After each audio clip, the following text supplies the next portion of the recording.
Por que investir em 2025? E melhor ainda, como começar a investir do zero? Esse é o tema do nosso vídeo de hoje.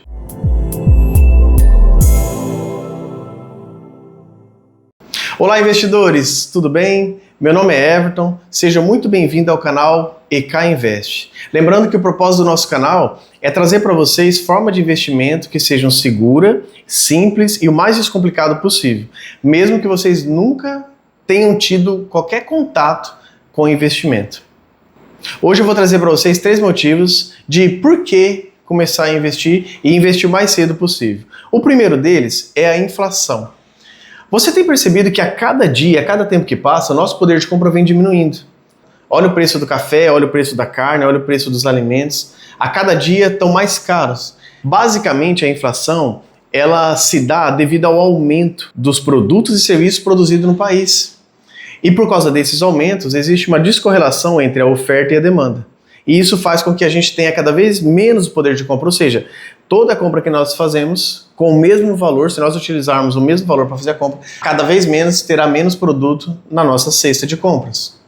Isso é inflação. Só isso já é um grande motivo para você começar a investir. O segundo motivo são os juros compostos. Só para você ter uma ideia, tem uma frase sobre os juros compostos que é atribuída a Einstein que diz o seguinte: juros compostos são a 8ª maravilha do mundo.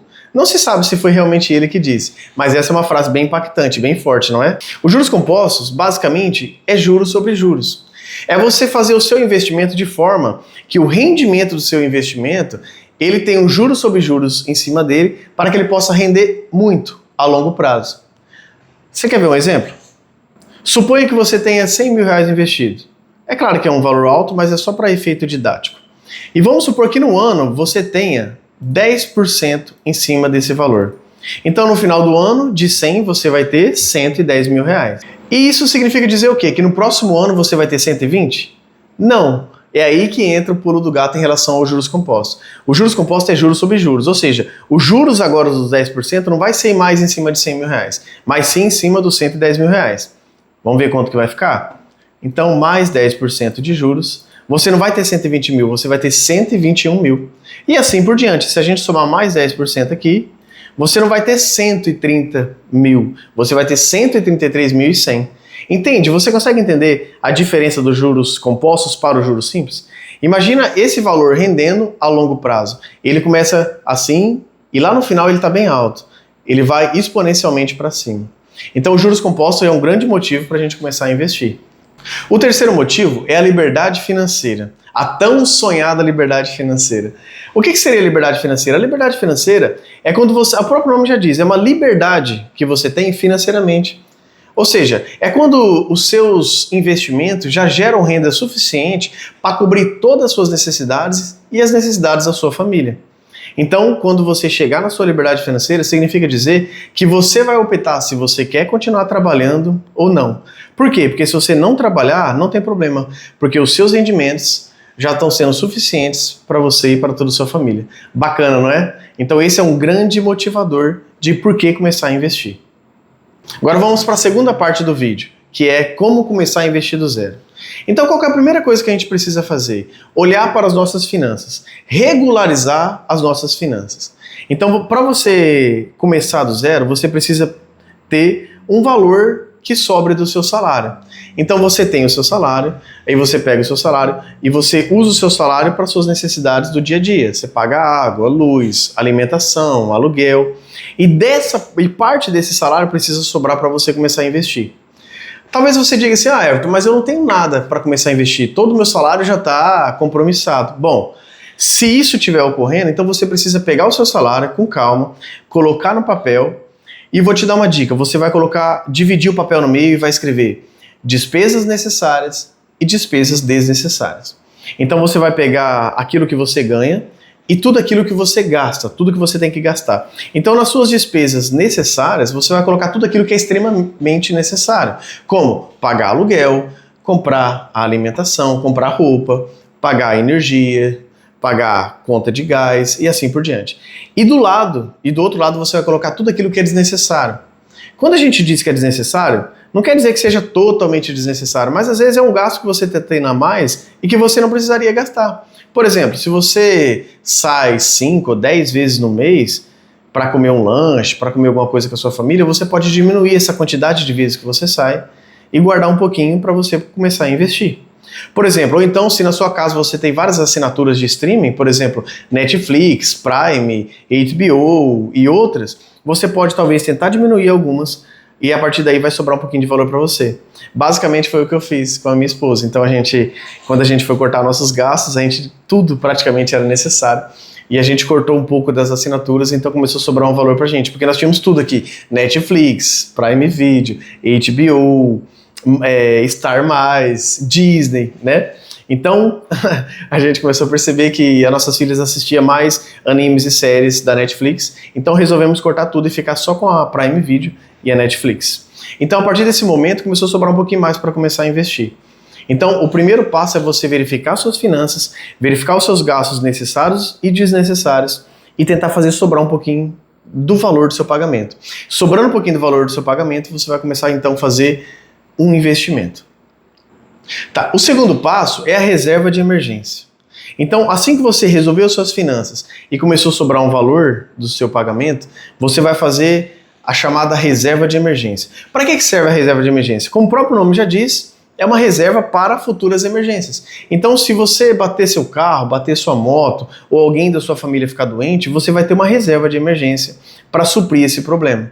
Porque se você começar a investir sem fazer reserva de emergência, pode ser que você tenha que vender seus ativos, vender tudo que você fez dos seus investimentos, para poder suprir esse problema que acabou de ocorrer na sua família, na sua casa.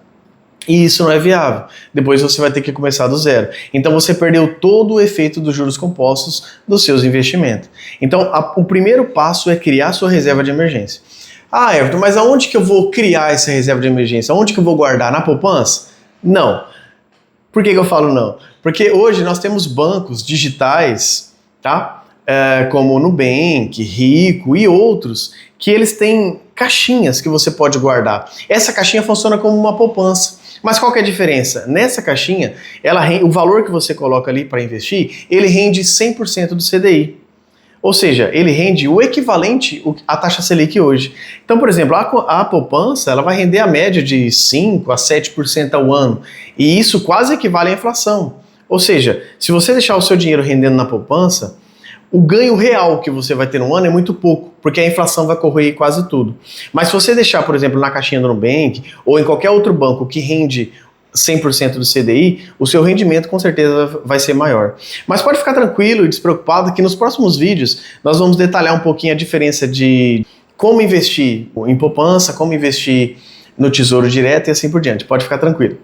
Agora, que valor você precisa ter na sua reserva de emergência? Bom, no mundo dos investimentos é aconselhado que você tenha a média de 3 a 6 meses do valor dos seus gastos. Tá, mas não se preocupe tanto. Pense bem. Quando a gente diz que você tem que ter na sua reserva de emergência a média de 3 a 6 meses do seu pagamento, não significa dizer que você tem que ter tudo.